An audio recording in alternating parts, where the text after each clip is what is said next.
right, it's good to meet you, Joey. Finally, good to meet you, man. My pleasure, man. So I wanted to ask you, I mean, in today's fitness industry, I mean, you're one of the main influencers. You have a great following. I kind of wanted to learn about your origins. How did you get into the fitness industry, and how did you actually make it to the scene? Ooh, that's a loaded question, man. First off, it's an absolute pleasure to meet you, and it's an absolute honor to be able to do this with Generation Iron. I've been watching you guys' stuff for a long time, and as I told you before, I'm not big on doing interviews. No, you barely do any. No, I've always stayed away simply because I've always found that people always try and create a narrative or alter things, and I always had this mindset if I want people to get to know me at a personal level, which I'm always kind of protective of things on a personal level.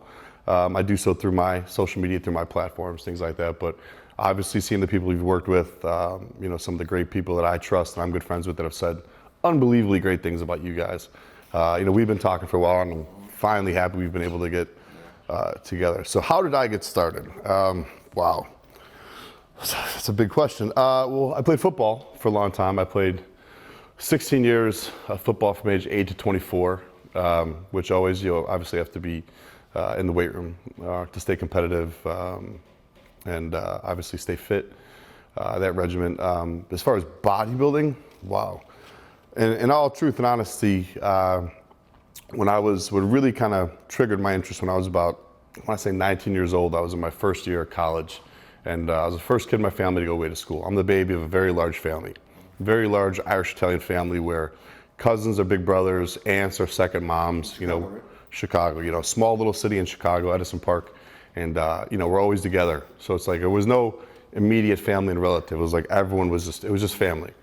And so being the first one out of 13 cousins to actually go away to school was pretty tough, man. I got a great academic scholarship to go to a good school, to play football as well, and just wasn't prepared mentally to deal with certain things about being away from home and away from my family, and I just had a really bad time. Got in a lot of fights, dealt with a lot of I don't want to say snobby, bougie type kids that were very rich and very well off, whereas I didn't come from a whole lot of money. Let me rephrase that. You always hear a lot of people say things like, I came from nothing and I made it, and I don't like that, because I don't like to correlate not coming from money, meaning not coming from something. I came from a great home. We didn't come from money. We didn't have a lot of money, but I came from a great home of love, family, respect, hard work, and two great parents that taught me and instilled those things in me. So I came from what I like to say, everything I needed to become the man I am today. But anyways, just to reiterate what I was saying, going through a real tough time at school, was trying to come home every weekend without my parents knowing, dropped out all my classes my first semester. And I had a counselor there, academic counselor, William Monroe. To this day, I remember he was a short, skinny South African guy, loved rugby. And I remember he told me one day, he said, and he knew the issues I was having, and I kind of trusted him, and I told him about some of the things that I had been going through, some struggles from my past as well. And he said, I want you to go to the gym tonight, and I want you to train until you're not angry anymore. So I remember that night I went to the gym, and I was there from 6 p.m. till 12 when they closed the gym down. And I remember walking out just feeling this sense of relief.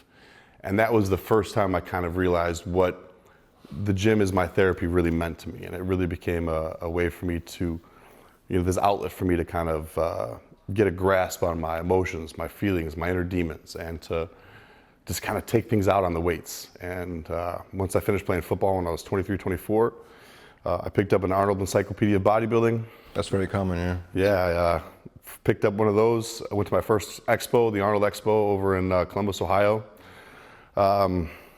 I went to my first expo. This is actually a great story. I met a guy named Adam Silver. I don't know if you know Adam Silver.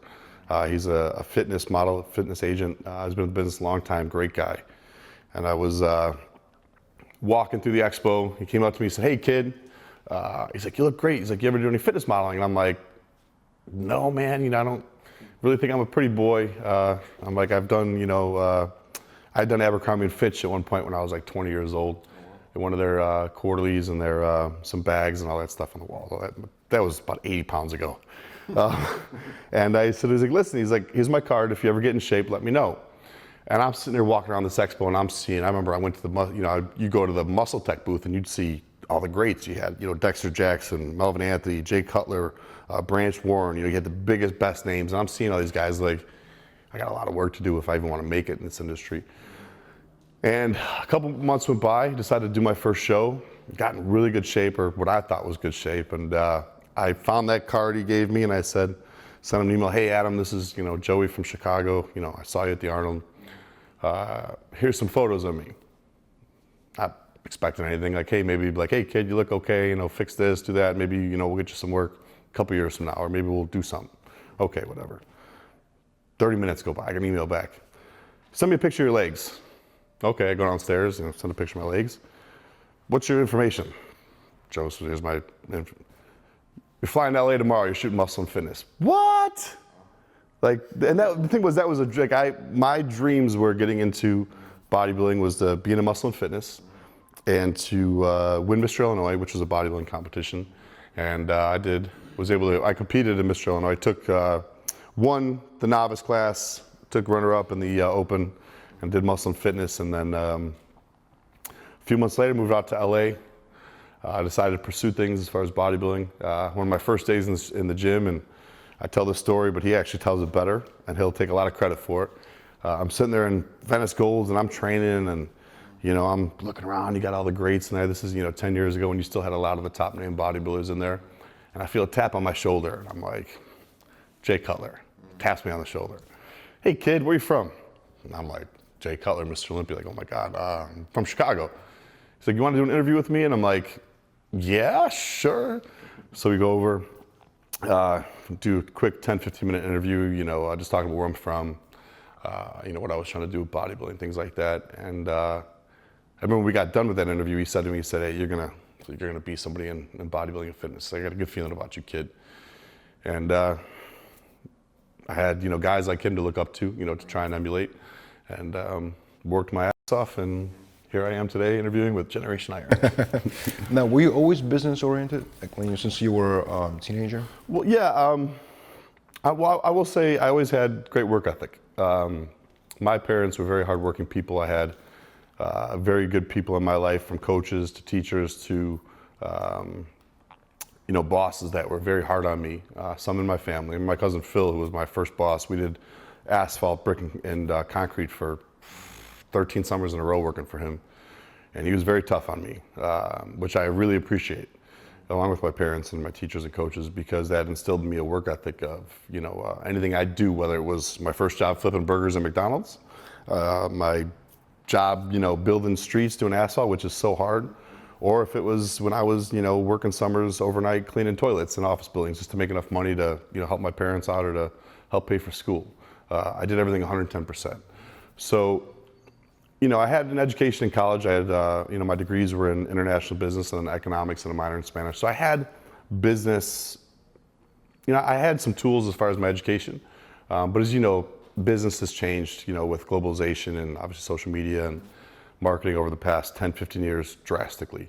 I've always had hunger. I've always been one of those guys that definitely, goes above and beyond, and like I said, has a great work ethic. So I've been very fortunate to have opportunities where I can, put myself out there, take risks as far as business. And I guess you could say risk, but I guess, anything you're going to work hard at. I mean, people always tell me, you should invest in this. I'm like, my number one investment is myself. I've never wanted to put money in something that isn't something I have direct control of. And that's why if you look at my social media, any company that I post, I either have direct ownership of, or equity in, or some kind of stake in that's greater than just a paid post. Mm-hmm. So, what was your secret to building up your social media? Like, what do you think was the one thing or multiple things that worked that really changed the trajectory and went up? It's a great question. I tell kids this all the time. I get that question very often from come to you and ask you. Yeah, a lot of young influencers. My number one advice I tell people when building a brand, especially on social media, gaining a following, is it doesn't matter if it's 3 p.m. or 3 a.m. There's always something you could do to better build your brand. A lot of times I'll be doing live chats at 3 in the morning, or I'll be on, online working at 4 a.m. and commenting back to people. I had a conversation with a kid last night. It's probably 2, 3 in the morning. Kid from Louisiana.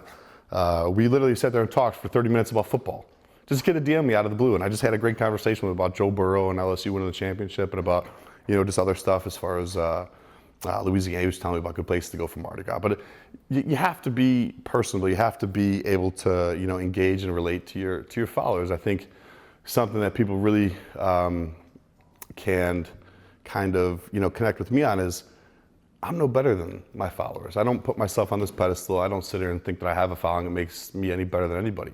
I look at having a following as being a privilege and a blessing. It's my chance to give a good message and to inspire and help better people.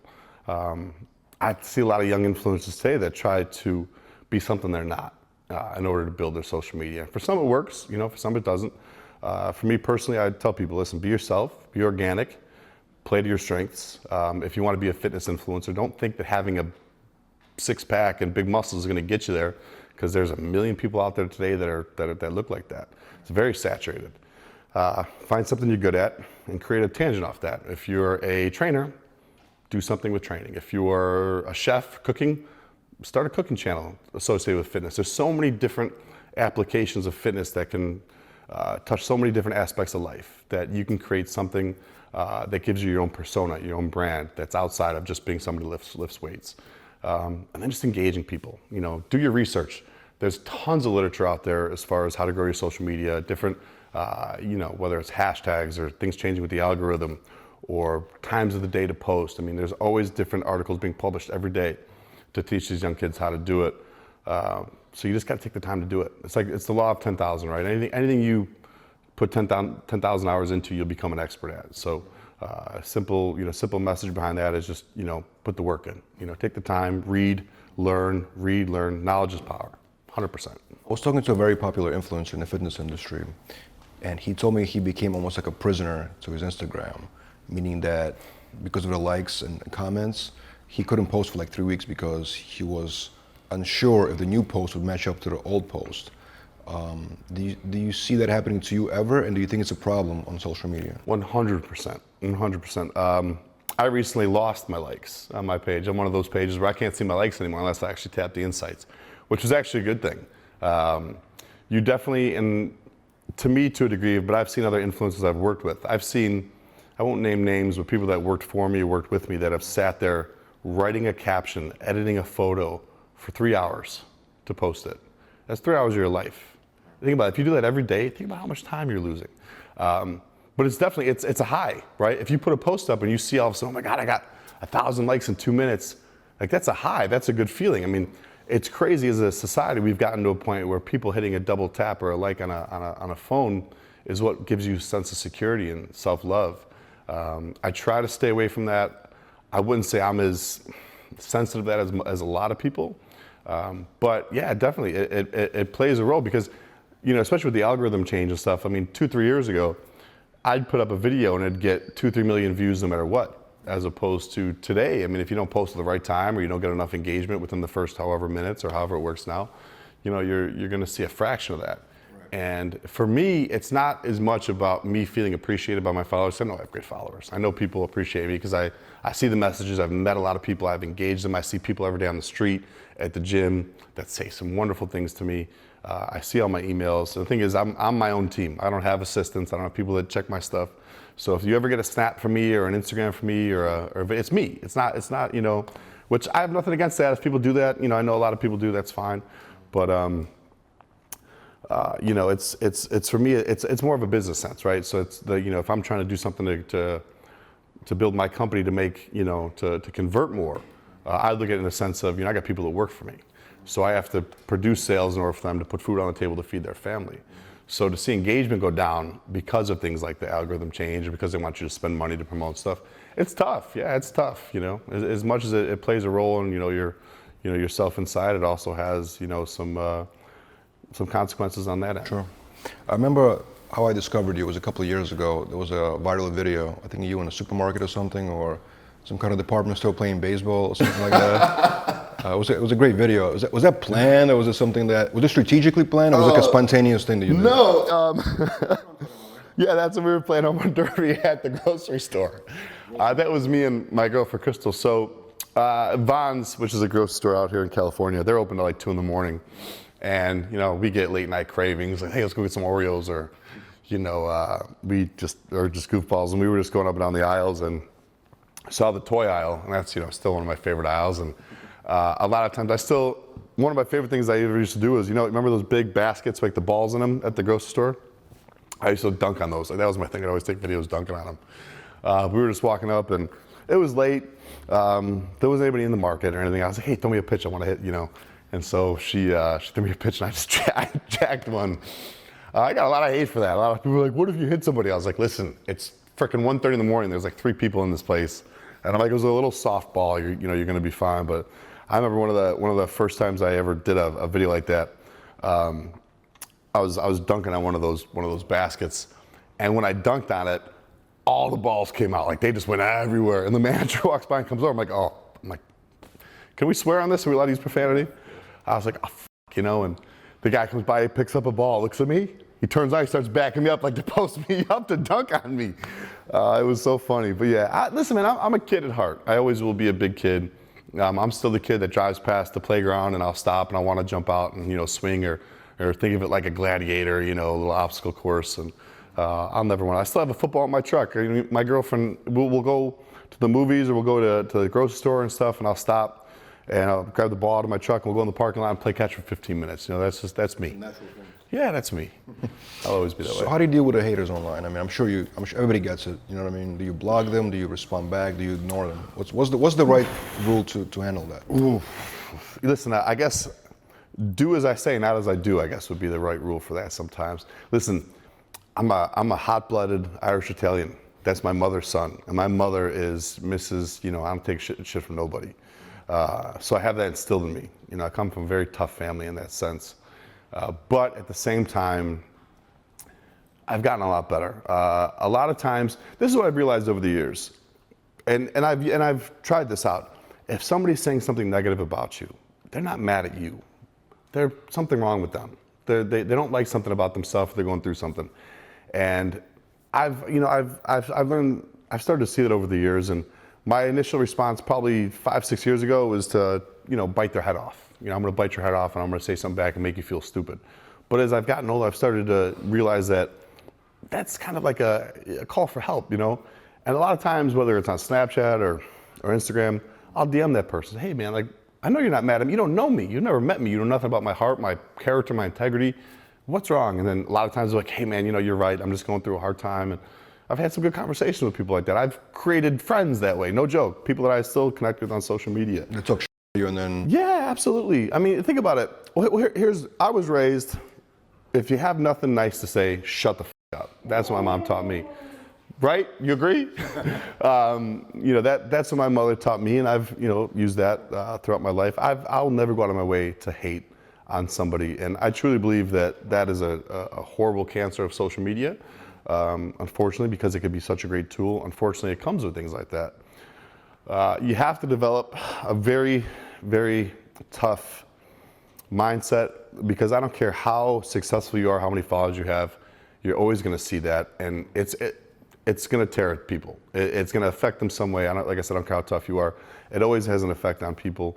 You just have to kind of be better than that, and kind of realize that, if you weren't successful, you weren't doing something right, then you wouldn't have that. And at the same time, like I said, 99.9% of the time, those people that are saying those things about you, they're mad about themselves. They're unhappy about something within themselves. And if you take a second and maybe show a little bit of empathy, maybe you'll help that person out. Which, I mean, maybe that's the Catholic in me. I don't know. Maybe that's me trying to be Jesus or trying to emulate Jesus, and what I was taught as a Catholic school kid. But I'm not gonna lie. Like, there's times where you get upset and you get offended. I went through a period when I was, with Shredz, and we got all that hate. Somebody that was, one of those pages, I won't name names, that was posting a lot of hate about us, posted my phone number. For those who don't know, you're part of that company, right? Yeah, I was, and we could touch on that in a second, but to kind of go back to what we were saying, at the time, my mom was fighting cancer. She still is. She's going on her 5th year. One of these pages posted, first off, they posted a picture of me and my mom before she went into surgery to have her lung removed for cancer. And they said, too bad Shredz doesn't cure cancer. At which I lost it, of course. That's my mom. Like, I'll kill you. I'll end your life for my mom. But they posted my number, and I was getting calls every day and texts. I had kids calling me saying, I'm going to piss on your mom's grave, or I can't wait for your mom to die. Yeah, it was bad, man. Like, death threats. I mean, I have my old phone, which is from a few years ago, from when I never changed my number too. I kept it. I was like, I'm not getting rid of this number. I've had this for 10 years.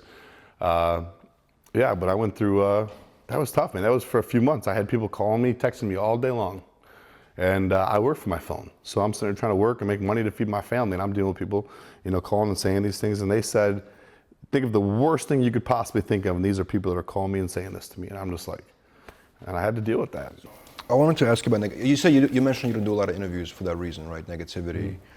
Do you think in today's world, right, when you run a media company, as a media company, it's almost like negativity drives views, clicks. Doesn't matter if you're a fitness media company or CNN, you know what I'm saying? Like the headline, Joey Swoll donates to charity will not get nowhere as amount of clicks as Joey Swoll involved in something crazy. You know what I'm saying? Yeah, absolutely. I think drama attracts attention, and things that people want. I mean, everybody there's a lot of people out there that want to see the world burn, so to say.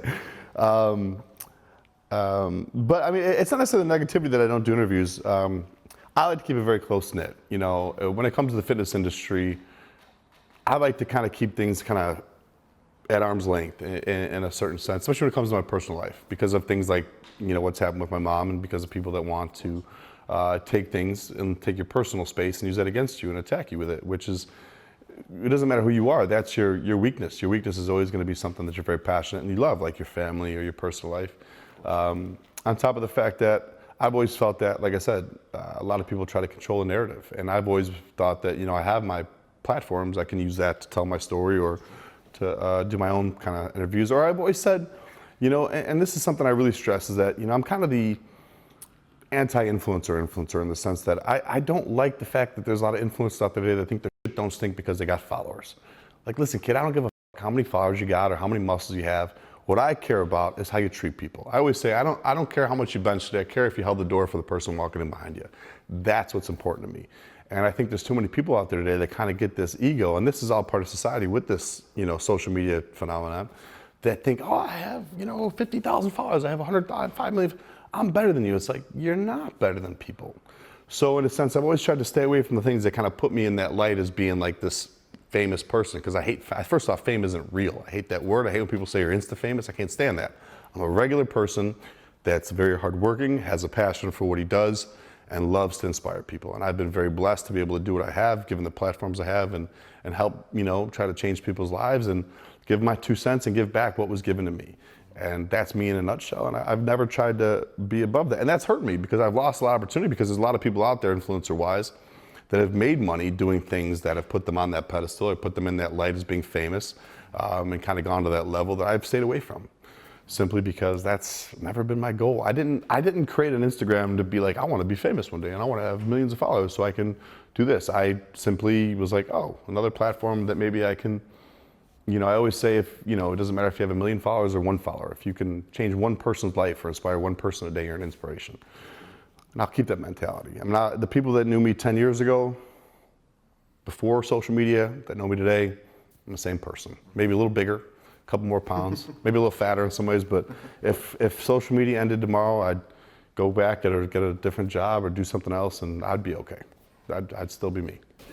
So most people, when they think of Joey Swoll, right, they think of a fitness entrepreneur. You associated with many different companies over the last few years. Mm-hmm. At what point did you make a decision to go that route as opposed to competing and kind of going through the ranks of, climbing the ranks of bodybuilding? Oh, wow, great question. First I'll say and to any influencer out there, and I stress this, a lot, is you have to respect the stage. I started out competing. The people that created the foundation for the sport are competitors. A lot of times you see influencers like, oh, I don't need to compete. Competing is stupid. Like, anybody that competes has my utmost respect, love, and that, like I said, from the very first, day I loved bodybuilding. I wanted to compete, and I still might compete again someday. It's just, when I did a few shows, I did well. I kind of saw some of the politics of it. They didn't really deter me in a sense, although it does for a lot of people. It was more the sense that I know you're not going to become financially successful competing. It's like the top 1%. Like, if you have to be at the top of the top. And to be honest, the drug protocols it takes to get there, along with the, like I said, the very small percentage of people that actually get there, as well as the talent and the tools that I had for other things that I wanted to do with my life, that just didn't gel. And then, back in 2011, 2012, I did my last show in 2011. 2012, we started Shredz, and that took off along with the other companies we had. And as I tell people today, to compete, you have to be very selfish, rightly so. For me to do a show, it's not, hey, I kind of feel like I look good, I'm gonna take the next 6 weeks and do a show. If I'm gonna do a show, I'm gonna take 12 months, I'm going to prepare right, I'm going to do everything the right way, and I'm gonna step on stage and fucking embarrass everybody. I'm not stepping on stage just to do a show, I'm stepping on stage to destroy everybody. That's my mentality. I'm a competitor. From football to baseball to any sport I've ever participated in, I compete to win. I'm not saying I'm a sore loser, but I hate losing. Not in the sense that, I should have won, it was his. No, if I lose, I take accountability for that. But I don't do anything in life to lose. So for me to give that type of dedication and energy and effort to competing would take away from the ventures I had going on as far as business. And you have to realize, when there's people that depend on you to put food on the table, for you to take that and say, I'd rather be selfish and compete when I could be working harder to provide more for the people I love or the people that work for me, it's kind of a no-brainer. It's like, yeah, I'm gonna do what I have to at this point, because the competing is always there. I mean, there's guys that compete into their 50s, and I could absolutely do it again, especially since the goal of being Mr. Olympia was never on my plate. I respect that, and like I said, I have love for all the guys. I'm good friends with all the guys that compete. I'm still good friends with Dexter, Jay, Phil. Those guys are very good friends, and some of the top guys, Brandon Curry, who I've known for years. I love those guys. I respect them. That's what they chose to do, and they do it, and they've made a great career out of it. That wasn't in store for me. So I took my talent, my tools, and what I was great at, and my hustle and hard work, and I put it towards business. But it's interesting because right now in the fitness industry, guys like you, Bradley Martin, Colin Van Morga, and many other influencers, it's inevitable, it's obvious that the spotlight is on you guys. Which is unfortunate, in my opinion. I always say that. It's like, I look at a girl, and no offense, I don't judge anybody, but you look at a girl that posts her butt, and everything related around her glutes and her butt and butt workouts and stuff like that, and she's recognized as being a fitness influencer, somebody that's more involved in the fitness industry than a Mrs. Olympia, or a female that's been competing for 10, 15's, busting her ass, that lives that sacrifice, lived that lifestyle, as well as men, right? I mean, most of the big names in bodybuilding and fitness today, with the largest followings, that are doing the best, that are the most lucrative, are people that don't compete. Unfortunately, that's a couple of things. That's one, the effort they've put in. I'm not taking away from those people. I'm one of those people. It's the effort that I've put in, and those people as well, and the sense that people. I mean, in all honesty, the general public is going to relate more to somebody that lives a very active, fit lifestyle, as opposed to somebody that competes, right? They're going to look at the competitors more as like, oh man, that's really cool. I don't want to look like that, but that's awesome, right? Whereas the people that are on more level of like a Callum, or some of these OG guys that have been around forever, that's more relatable to them. So I guess that maybe they can connect better. I'm not exactly sure, but at the end of the day, the one thing I will say, and I say this all the time, is you have to respect the competitors. Those are the guys that like they set the stage for the sport. They deserve all the love, and I'll always give it to them. And I'll never, like I said, I've seen so many young kids that sit there and try and badmouth competing and badmouth the stage, and I've seen so much drama and beef. It's like, listen, kid, if Arnold never stepped on stage, you'd never be here. If those guys like Reeves and Arnold and those classic guys in the 60s and 70s, if those guys didn't do what they did, even through the 80s and 90s, there would be no platform for you to have today. So you have to be thankful. Mm-hmm. So can you tell me about the story of Shredz company? I remember at some point we were at the expo, like maybe 4 years ago, and it was literally had the biggest booth. It was the biggest presence. I think it was either Arnold or Olympia Expo, maybe both probably. And it was huge. It was the 50th anniversary of the Olympia. We had the biggest booth in Olympia history, spent $1 million. $1 million. Yeah, I had a 60-foot wall.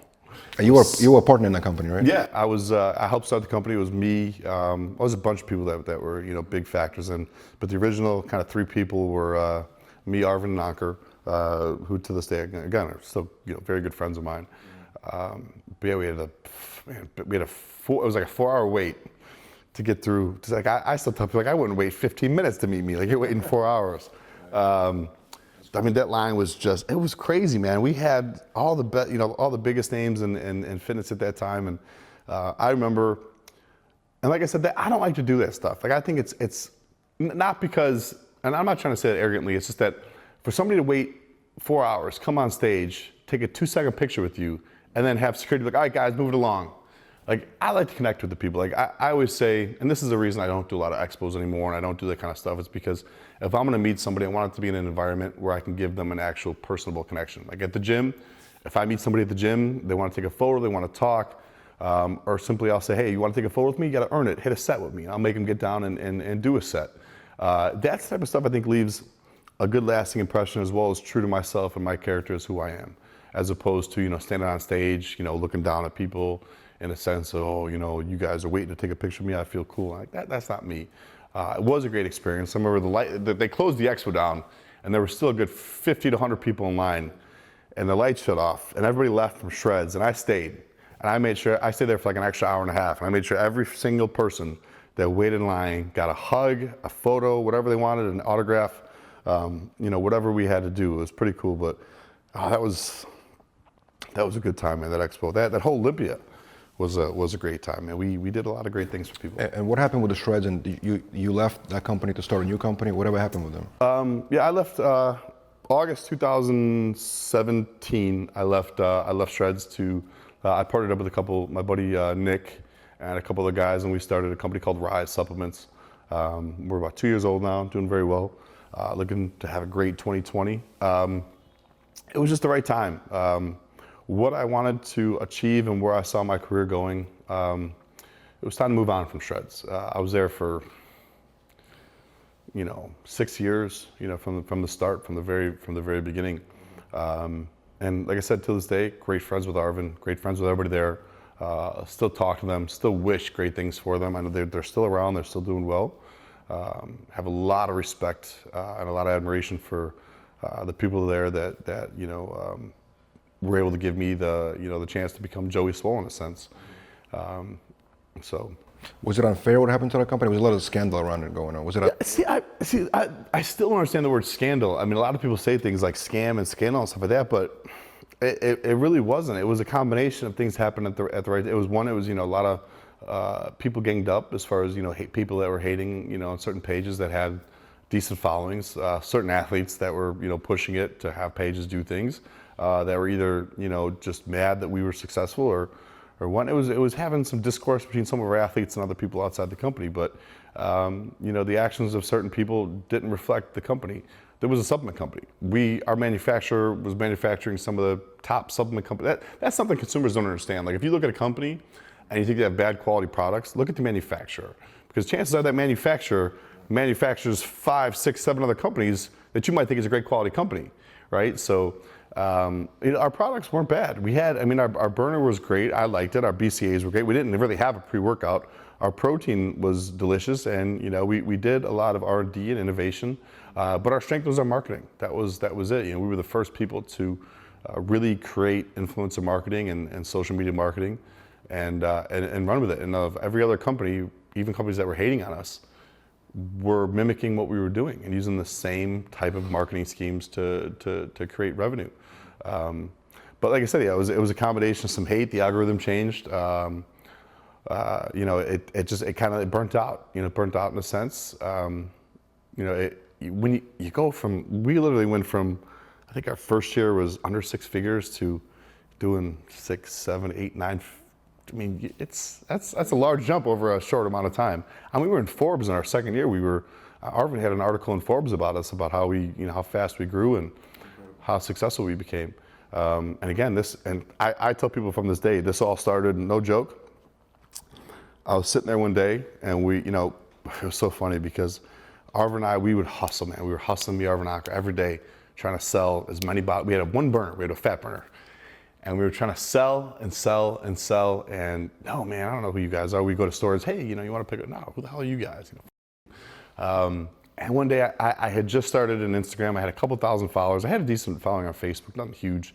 I took a picture of our fat burner and I put it on my Instagram, and it said right below it, kick me for more info. Remember Kick Messenger? I remember Kick Messenger. It said, kick me for more info. And all of a sudden, going from doing 5 bottles a day was 10 bottles a day. And people would message me, and it was all of a sudden 20 bottles a day. And I'm like, we should bring on more athletes to do this. And I, brought on people like Paige and Devin and Ainsley and Colin and, great team of people. And all of a sudden, hey guys, this is what you do to make money. And we paid our athletes well. That was the reason a lot of companies didn't like us, because they're sitting there handing out $500, free supplements. And we're sitting there paying our athletes to the point where they were all making 6 figures at one point. And they didn't like that, because that was new. Like, nobody, you don't pay, you don't pay fitness athletes. They get free supplements and maybe a small contract. It's like, no, man, you're going to use somebody's image, you're going to make money off them. You should pay them. So we kind of changed the game in that sense. And a lot of these influencers today, whether you like Shredz or not, we set that stage for you to get paid. That we were the first company to pay athletes and pay athletes well. And you can't argue against that. That's as true as the sky is blue. But yeah, man, it was a fun ride, man. Like I said, I miss it. And I really hope one day, and I was saying this earlier, like they should do a documentary, or somebody should do a documentary on the kind of the rise and I shouldn't say the fall, but just the rise of how we did everything, and the difficulties we went through, and then obviously at the end, I mean, nobody really knows the true story about what happened at the end and why things went the way they did. Everyone has their own guesses and rumors, obviously, get spread and things like that, but it wasn't that. I mean, there was no hate, there was no animosity towards everybody. People just went their own ways. You think about it, you take a bunch of young kids, 23, 24 years old, not making any money. I won't name names, but some of our athletes were sleeping in their cars at one point. Some were sleeping on floors, making $30, $40 a night as a bar back, to making 6 figures in 1 year. And then all of a sudden they got, fancy cars and these endorsements, and living in penthouses, and they're, getting millions of followers. You take somebody and go from here to there at 23 years old, chances are you're gonna create a little bit of an ego, and things are gonna kind of spiral out of control. Personally, for me, and I tried to stress this to everybody, I said, always stay level-headed. Be humble, save your money, be smart. I think the reason I was able to survive, and I've been around this long, these number of years, is because I've never changed who I am. I've never tried to be something I'm not, and I've always stayed humble and stayed true to myself. Now, when you launched Rise Supplements, I remember you launched a campaign with Conor McGregor, I think it was. Yeah, you signed him at the peak of his career. It was like the biggest name in MMA. I still think he's pretty big. I mean, he's getting paid. Oh, he's huge. He's huge. How were you able to do that? I mean, we had. I'm sure a lot of supplement companies were probably bidding for him at the time.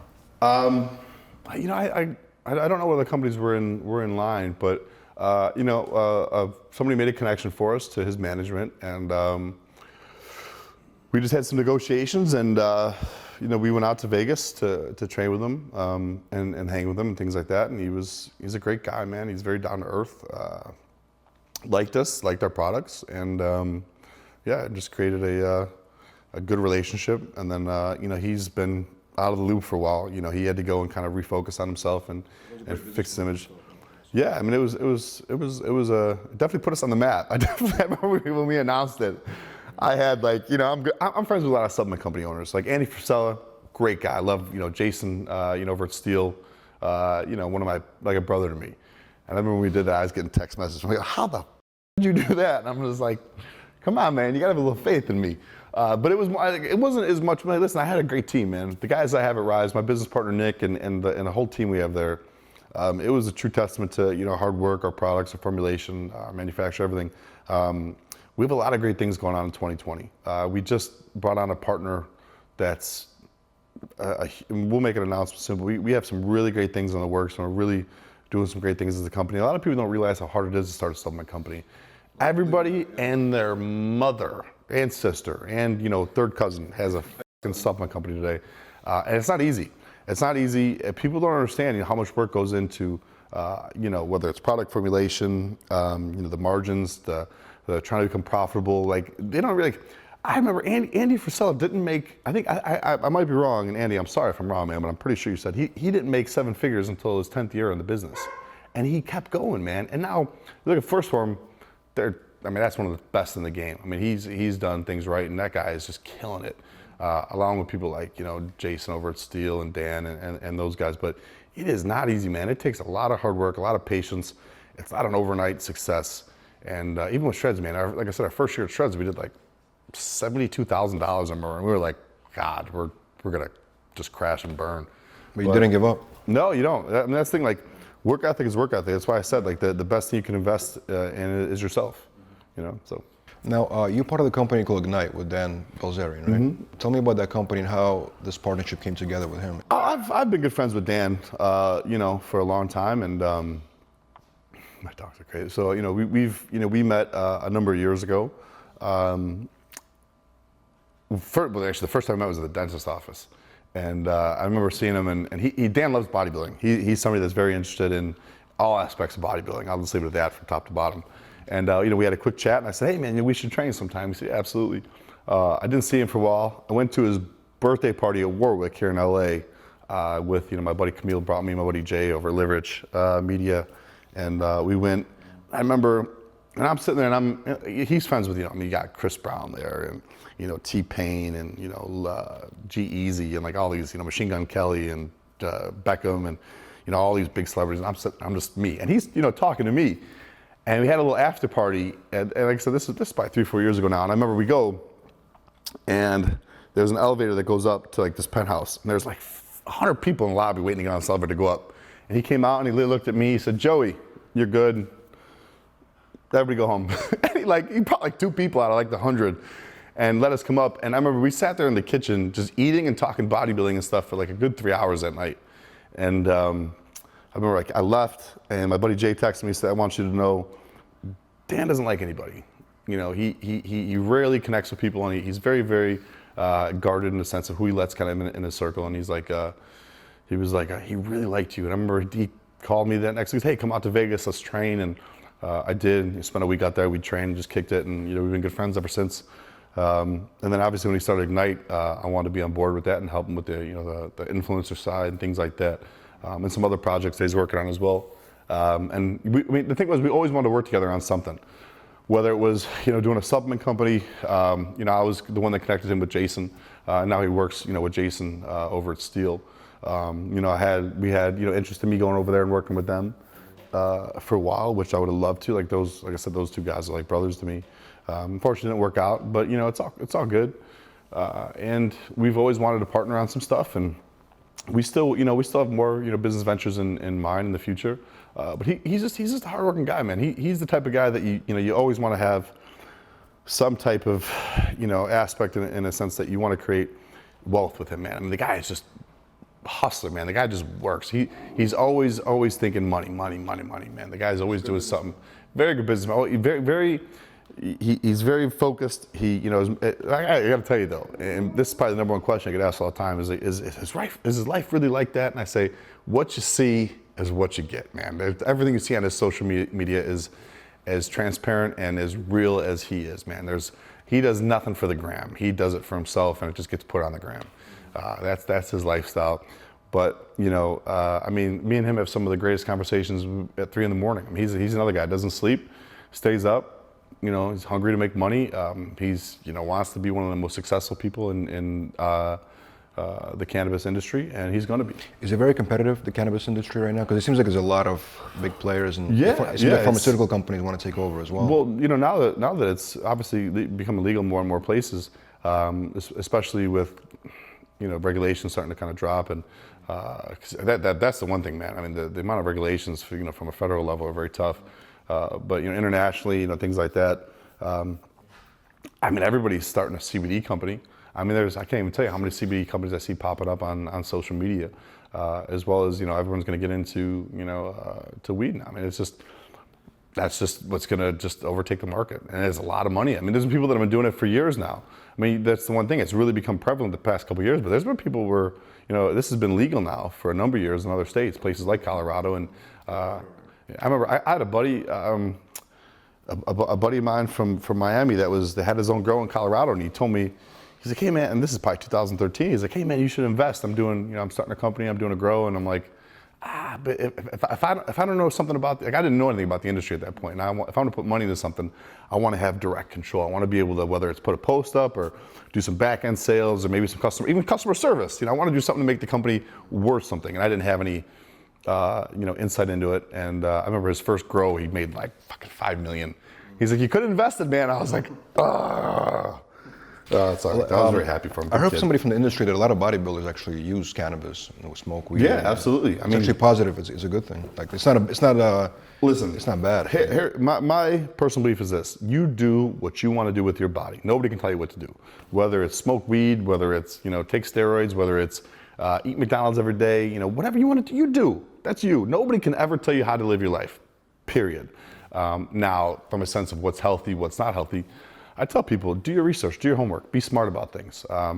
For me personally, I never smoked weed. The first time I ever smoked weed was last year with Dan and Steve Aoki. And Steve Aoki's, in-house studio, listening to music and making music, which is one of the coolest experiences ever. Didn't get really high from it, got really hungry. And we went out to eat after, and I just ate my weight in whatever, we had in front of us. But as far as, things like anxiety, I get a lot of anxiety, a lot of stress from work and things like that. Definitely helps with that. Helps me sleep, helps me relax. I'm not a big smoker. I don't smoke every day. I smoke a couple times here and there. Like I said, when my stress gets really bad or I really need to kind of calm down and relax, or when I've had a really heavy workout and I'm just like really like, and I just kind of need to cool off.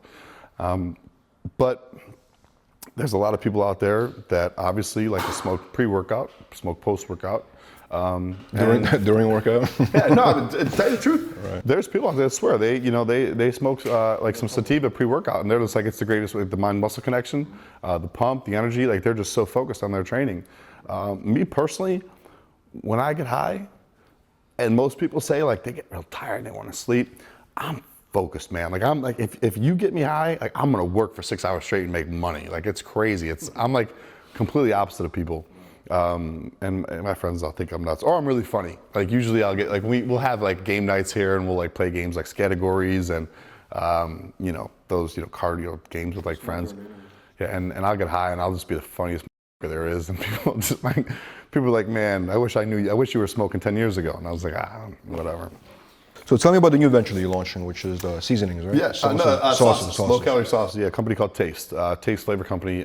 Me and a couple people that I work with already. We spent about a year in the works. It's a low calorie sauce company, 10 calorie sauce company called Taste. Basically, I want to get in the food and beverage industry. Like I said, to be successful in fitness, there's so many different aspects of life that you can create some type of revenue stream in. So trying to think outside the box. Everybody's doing apparel, everybody's doing supplements, everybody's doing CBD, everybody's doing, there's all these markets becoming saturated. I was around for the Flavor God days. I was one of the first people to help do Flavor God back when, we launched some of the marketing for them and did some things for them back in, the Shredz days. Always, was an influencer and, somebody that was a big pusher of Flavor God. So I just wanted to do something along those lines. So sauces, we came up with the idea. I found a great formulator, somebody to work with, the recipe and things like that. Went back to the drawing board probably 6 or 7 times to get it just right, and came out great, man. We have 4 sauces. We're gonna launch 3 here in the next couple weeks, along with some other SKUs and stuff like that, which we're gonna put on the back burner to kind of release progressively, quarter to quarter, to scale it the right way. But they're phenomenal, man. Everyone from Dan to people like I guess I can't really say names, but there's some pretty big names that we've had that are ready to jump on board that are just blown away by the sauces, and I think that's a very untapped industry that's related to fitness that people haven't touched on. And the thing is, everybody wants to have better tasting food, and one of the things I preach is dieting doesn't have to suck.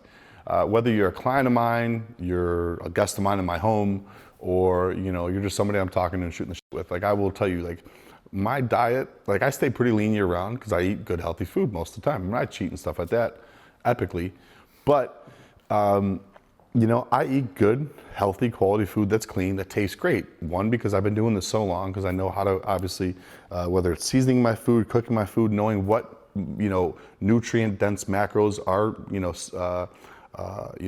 acceptable into a diet to keep me the way I want to look. And the thing is, people don't know that. People think, I gotta eat chicken and vegetables, or chicken and rice, or it's crazy. Like one of the things, like doing like online coaching, I get so many people that come to me and they're like, this coach I had me eating chicken and vegetables, 6 times a day, and I hate chicken. It's like, first off, if somebody doesn't like fucking chicken, why are you making them eat that 6 times a day when there's numerous other sources of protein? So, yeah, so basically, everybody wants their food to taste great, and we're just going to kind of put a product out there and let the people speak for themselves, and I think it's going to do well. I'm very, very excited. Thank you very much. So what do you think is the biggest misconception about you that people think? Well, there's a few. One is that I'm 5'2". I think that's one of the number one things people, when I meet people at the gym, I'm telling you, and I can't tell you, if I had $1 for every time, is that people always say, you're much bigger in person. And I'm like, people always think if you're a bodybuilder and you're wide, you're short. I'm 5'9", and you guys can stand next to me and see I'm not, my girlfriend's 5'4", and I'm 5 inches to 6 inches taller than her. But I mean, that's just a physical thing. But I think that's probably one of the coolest things is, a lot of people look big on social media, but you see me in person, they're not as impressive, but people always see me like, oh, you look bigger. And I'm always like, yeah, that's always great. I mean, I always have a good pump when they see me, but misconception. I think kind of the general, people think that when you're into bodybuilding, that you're not obviously educated, or you're not, in tune with things like, you're not, somebody that has something outside of just being a bodybuilder for, an income stream. I work really hard, man. I tell people, I said, I pay for my gym memberships. When I go to the gym, that's my time. I don't make money to lift weights. Yeah, sure, looking great helps with my business and my brand, but I gotta work and hustle to make my money. Nobody pays you to go lift weights, or at least not me. So when I explain that to people, and obviously they get insight into my life, or we simply have a 5-minute conversation. They're always, tell you the truth, one of the most common things I get after speaking to somebody for a few minutes is, oh man, I had the complete wrong idea about you. Like, I thought you were this, this, and this, but you're actually a nice, well-spoken, humble guy. And I'm like, okay, thanks for admitting that. So I want to ask you a couple of questions about the sport of bodybuilding. Sure. You follow it, obviously, we can talk about it. So why do you think bodybuilding is not becoming a mainstream sport? What's preventing it from becoming mainstream? A mainstream sport, like, you mean as far as like football? Oh, football is things like baseball is America's pastime. Football, I think it's one. Not as many people can do bodybuilding. A lot of people can go to the gym, but you're never going to have a dense population of people that actually want to become bodybuilders. But you're always going to see, obviously, from a young age, people that want to be baseball players or get enrolled in Little League or Pop Warner football or hockey, wrestling, things like that. Or today, you see a lot of the kids young that are starting to get into, mixed martial arts. Bodybuilding is something I think people kind of get into later in life. I personally, for myself, I didn't start bodybuilding until I was 23, 24 years old. That's when I first started really trying to bodybuild. I think that's one thing. I think there's, obviously the drug use, things to become a successful bodybuilder at the level of the Olympia stage, you have to, do what you have to do to get there, which is a drug protocol. I think a lot of people have misconceptions about that. And I think, a lot of factors play into that. It's not, you put on ESPN, you're gonna see, Ronnie Coleman or Phil Heath or Brandon Curry or Jay Cutler on ESPN, no, or Kai Green, not often. You might see him once in a while. I think with the emergence of people like The Rock today, and obviously his bodybuilding being a part of, such a large part of his career, and people really, looking up to him and him having the following he's had. I think the great ambassadors for the sport that we've had, like Jay Cutler, like Kai Green, who is worldwide known and loved. People like the Callum, Von Mogers and the Bradley Martins and, those guys that have that, background. I think that's opened up a lot more, and I think you're going to see more people that have an admiration for that. Now, the people that actually take that step to become bodybuilders, not so many. But the thing is, today, like I said, there's always going to be a large population of people that want to look better. That's always going to be, prevalent in society. But yeah, and I try to tell this, people don't want to look like me.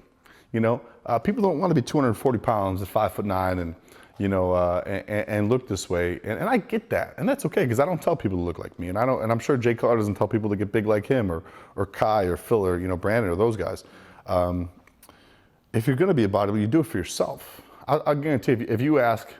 Oh, by the way, I saw Victor Martinez on your interview with him. Man, he looks great. I can't wait to see. He's always been one of my favorites, man. And I used to train with him back in the days of Steel over on 23rd Street with Victor Nunez and John De La Rosa and Busta Rhymes and that. But if you talk to these guys, they're going to tell you, like, they're never gonna, be like, I did this because I wanted to please. Like bodybuilders do it for themselves. Whether it's, they got into bodybuilding because they had, self-esteem issues or some type of darkness or some type of life experience that caused them to kind of use the gym as therapy, and it just transitioned into this career and passion. I guarantee it's going to be most of the time something like that. But they're never going to say, oh, I did this because, I wanted to, please somebody. It's always for themselves. Or because, in the sense of me, I picked up an Arnold encyclopedia, got a taste of it, saw the expo, and I was like, you know what, this is something I want to do. And I'm competitive by nature, and the gym is always a competition versus yourself. You mentioned the drug protocol, right?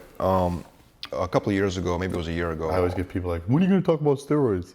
You know what's the best? Let me tell you. People are like, how can you say you're natty? And I'm like, I will pay you $10,000 if you go anywhere in the history of Joey Swoll and find a page or somewhere I said I'm natural. I've never said that in my life. Not once, but go ahead. Arnold made a comment that he believes that bodybuilding should be tested for steroids going forward. On a record, he said that at one of the expos. You mentioned the drug protocol, right? Do you think testing for steroids and eliminating it from the sport would maybe help it become mainstream? No, not at all. You have natural bodybuilding. Nobody knows who they are. Nothing against those guys, they train hard.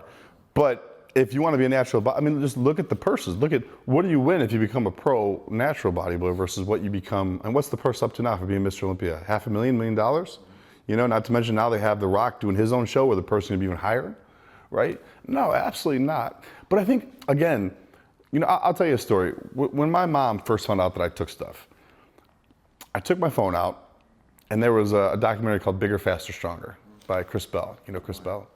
Great documentary. Very educational, very, very good stuff. And I'm like, Mom, just watch this. I gave my mom the phone. She took it and she broke it. She threw it against the wall. Most people don't want to understand what goes into that lifestyle and what it goes into, obviously, drug protocol.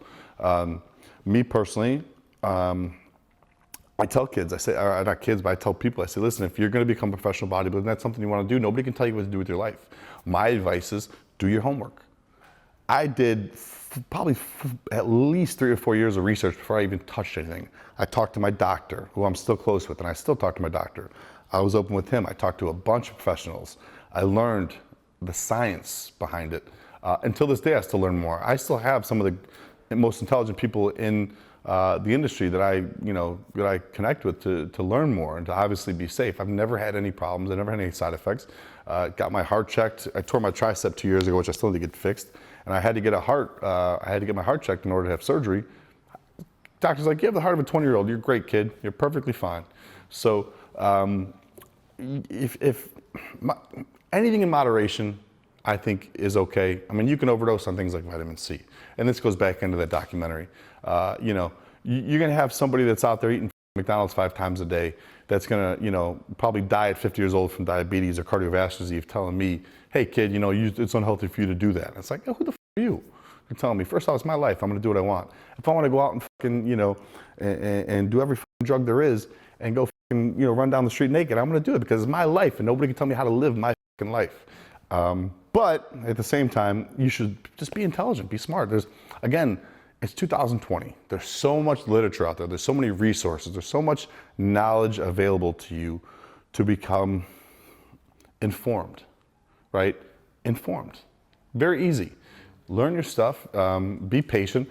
That's the other problem is you have a lot of people that are trying to push on the kids at 19 years old that they need to take drugs. No, man. Learn to love the sport.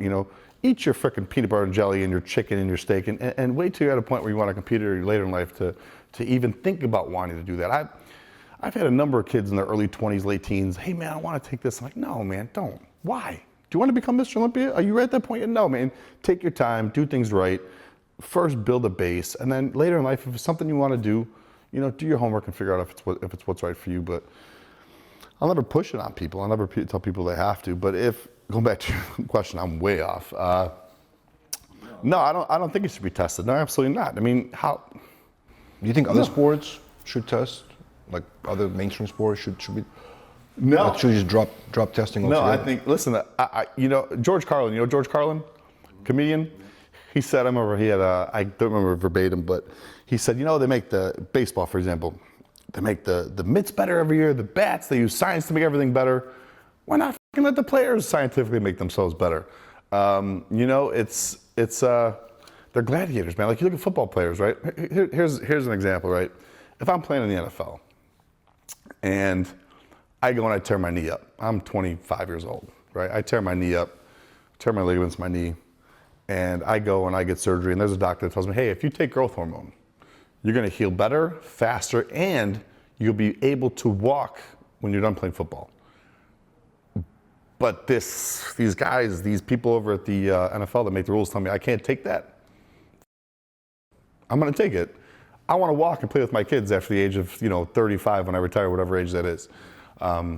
Again, I think it's misguided. I think people don't understand the benefits of certain things, even from a medical perspective, of what certain drugs that we have can do for players. I mean, dude, you're literally out there putting your body and your life on the line.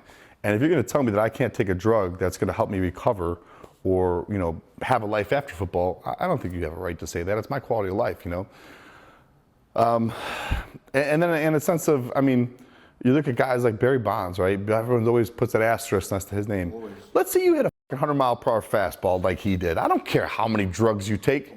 You have to hit a round ball with a round bat. So again, man, I don't take anything away from those guys. And I mean, I remember reading a statistic that, back in the 90s in the NFL, it was something like 75% of players were taking something. 75%. Maybe it was all sports. So we're just going to say, okay, pre-1998, asterisk next to every fucking record set or every player that played, right? Or you're going to go back and, create a time machine to go back and test them? Like, no, man.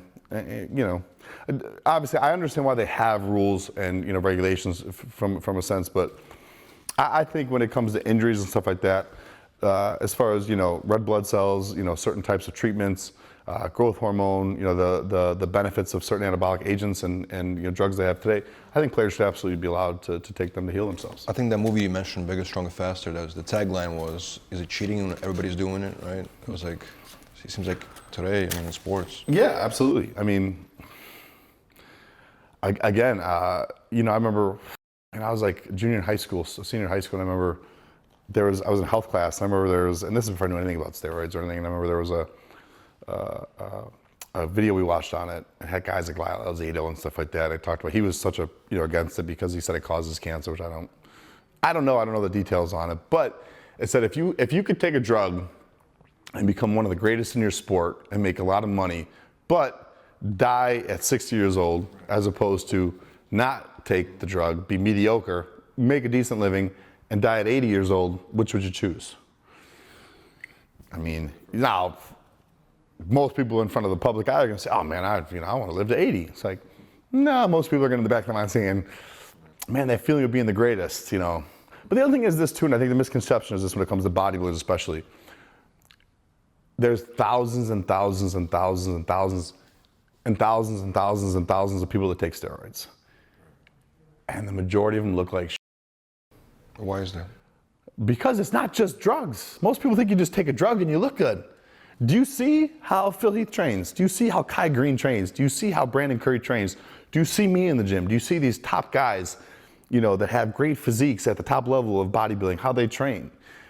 You have to work harder when you take stuff. It's not a magic fucking pill. You don't just put something in your body and say, okay, how come I'm not growing? You gotta eat more. You gotta train harder.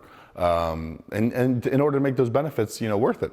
As opposed to, guys, like I said, I've seen guys that take so much stuff, and the rule of thumb is always less is more, but they take so much stuff and they look terrible. And it's like, listen, man, you don't know what you're doing. You didn't research, or they're taking the right combination.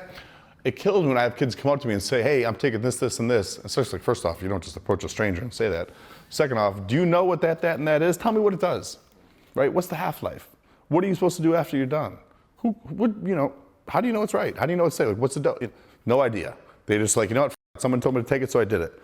It's like, why the f? I won't even put a food in my body without having, knowing, like, my girlfriend, like, if it ain't grass-fed, grass-finished, it doesn't come in the house, right? So why would you put something in your body that you don't know what the f it is? Are you crazy? Like, come on, man, protect yourself. Be smarter than that. Absolutely. Now one more bodybuilding question. So Brandon Curry became, Mr. Olympia last year. Is this the? I think I know what this is called. I mean, you're an enthusiast of the sport, so Love basically, sport, love bodybuilding. Dorian Yates made a comment saying that in his day and age, Brandon wouldn't even place top 6. Then Ronnie Coleman basically said the same thing. They basically saying that the quality of bodybuilders went down since the 80s and 90s, I guess. Since the 90s, so they both competed in the 90s and 2000s. What do you agree or disagree? I will say this. I was really excited to see what Dallas McCarver could have done. It was such a tragedy to lose him, but I was so excited because I thought he was going to be, I really thought he was going to be that next generation like that. And he would have been. Like, that guy was an absolute phenom. And I think he had, Olympia in his future. And I really wanted to see, what his potential would have been. I was a big fan of him, man, and knew him, and he was such a great guy. I've known Brandon a long time. He's a great guy. His physique is unbelievable. If you see those pictures he took overseas when he was getting ready to compete, wow. I mean, the guy just looked amazing. If you want to argue that there was less talent on stage at Olympia this past year, it's a fact. You didn't have Sean. You didn't have Phil. Guys like Kai, weren't up there. So was it a little less as far as competition? Yeah, absolutely. Do I think that took away from Brandon? No, I thought Brandon looked great. I think he deserved it. He's a great guy. He's a great ambassador for the sport. I think he looked phenomenal. I think this is the sense of, who's the greatest of all time, LeBron or Michael, right? I'm particular to Chicago. I'm from Chicago. I'm going to say Michael. Ronnie is particular to his time. He's going to say my time was the best. Dorian's going to say his was the best, his era. Arnold's going to probably come out and say, you know what? Back when we were around and we had less of a bubble gut and we were more aesthetic and it was more, we were the best, right? So I think it's just going to go by era, right? Everyone's going to be is going to be biased towards their own time in the sport. With that being said, Dorian was one of the greatest of all time. Ronnie, one of the best of all time. Those guys were unbelievable, along with the guys that they competed against. I don't look at it as in a sense of, let's compare Brandon to the guys from the 90s or the 80s. Brandon's Mr. Olympia today, period. Just like those people that want to complain about Donald Trump being the president today. He's your president, period. Donald Trump is your president. Brandon Curry is your Mr. Olympia. Deal with it and get past it. What do you think the fitness industry is heading in the future? What do you think the whole, social media, the whole expos, what do you think is heading in the future, and what kind of mark do you want to leave on this fitness industry at the end? Wow, man, good question. Where do I think it's heading? It's becoming, fitness is becoming a movement. You see the sport, going places overseas. Like you see, I know a lot of international expos are becoming very big, which is great. Things are becoming mainstream, from here to India to Australia to, Asia. There's great shows going on over in the Philippines and, all over the market in Asia. And it's great. Like I said, the globalization of the sport, of fitness, of the business side of the industry as well. I just see it continuing to grow. I see it becoming obviously more saturated with more and more athletes. Unfortunately, I see it obviously starting to die down a little bit as far as the business aspect. And you already see it. Like I said, to start a supplement company today versus 10 years ago is so much harder. To become successful in e-commerce or through social media marketing is so much harder today than it was, 5, 6, 10 years ago. Simply become changes. I see innovation. I see new platforms coming up. Everyone's talking about TikTok today, and there's going to be, something new in 2 more years. And, so things are obviously going to have their peak and fall and peak and fall and peak and fall. As far as social media, I think you just need to stay relevant, work hard, stay up to date on different platforms in order to stay relevant. As far as what I want to leave, very simple, man. I want people to look at me and, find something they can relate to better themselves, whether it's having a bigger heart, having a better work ethic, something more than just the physique. I have a bigger physique, and some people would say I have an impressive physique. Not trying to be cocky or arrogant. I think I work really hard, but I want people to take more than just looking at me and thinking that guy has muscles. I want people to understand that the best, biggest muscle you should have is your heart. The best thing you should work on every day is bettering yourself some way, whether it's physically, mentally, emotionally, spiritually, whatever that may be, and to also we realized this sport is a brotherhood. It's a brother-sisterhood. You know, there's so much hate, there's so much drama. I can't stand to see people try and tear others down. You know, fortunately for me, I came up not only from my family and, you know, from my teammates, stuff like that, but the first gym I ever trained in was, it was a powerhouse turned into an export in Chicago. And I remember I was 19 years old and I got a gym membership over the summer. My cousins were training there. I walked in this gym. It was in a bad neighborhood in Chicago, real bad neighborhood off Elston and Lawrence. A lot of people, you guys from Chicago know what gym I'm talking about. Great gym though. And I walked in, probably one of the only white kids in there. A lot of tough, you know, some hardcore Polish, you know, some, you know, black, Mexican, Puerto Rican, you know, tough guys, very intimidating, big dudes.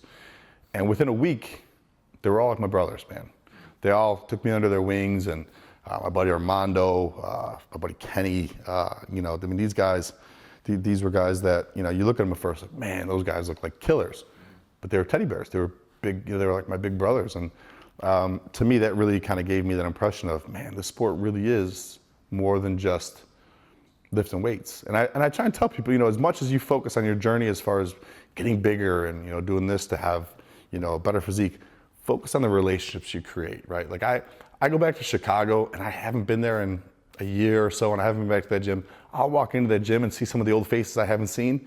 And it's like, oh, Joey, man, how you doing, man? I've been seeing what you're doing. I'm so happy for you. Or I'll get messages, or I'll still talk to guys I was, you know, at 19 years old, over, you know, 15 years ago, that I started training with, that are still till today, you know, checking up on me and seeing how things are going. So it's just bodybuilding and fitness. It's a great metaphor for life, and there's so many benefits to it, and it's so much bigger than just the, you know, the actual weightlifting aspect of it. And I would love to just kind of, you know, leave that message with people. And obviously through social media, the one thing I really try to tell people through social media is, you don't get caught up, you know, with this idea of self-love being equal to likes and followers and things like that. You know, I think the one thing that we fail to do as a society is teach people how to love themselves. You know, everybody gets, like you were talking about earlier, caught up in the likes and the followers and that affirmation from that stuff. And I mean, think about it. Why do we have hate? Why do we have racism? Why do we have, you know, any of the phobias we have in society? It's because people, it's like, if you're a different color than me and I hate you, it's not because I really hate you, it's because I don't love myself. And that's the truth if you think about it. And I try to tell people this. If you teach somebody to love themselves, you ever find somebody that's truly happy and loves themselves, they're not gonna ever spread hate or negativity towards somebody else, ever. And again, that goes back to when I see people online. You wanna hate on me or say something negative, I'm gonna go around the back door. Hey man, what's up with you? Like, why would you say that to a stranger? Like, are you okay? Like, talk to me. And 99 times out of 100, that person will message me back, man, hey, you're right, I'm sorry. I really like your stuff, I'm having a bad day, my girl broke up with me, you know, I'm just in a bad mood, whatever the case might be. And I'm like, listen man, it's totally cool. That happens, we've all been there. Relax, think, you know, keep your head up. So in a sense, I think, I just want to teach people how to love them. They just realize you don't need to have 1 million followers. You don't need to be somebody that gets X amount of likes or have this sponsorship or, you know, this type of success. You know, you're good enough. You are the same as me. I'm no better than you as you are better than me.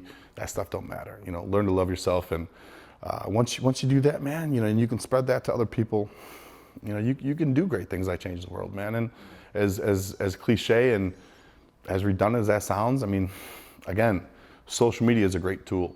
And for those out there that have a large following, I try and tell them, man, for you to have followers on social media, it's a responsibility. It's a privilege, it's a blessing, but it's a responsibility for you to use that in a way to change the world, to better the world, to better people, one person at a time if you have to.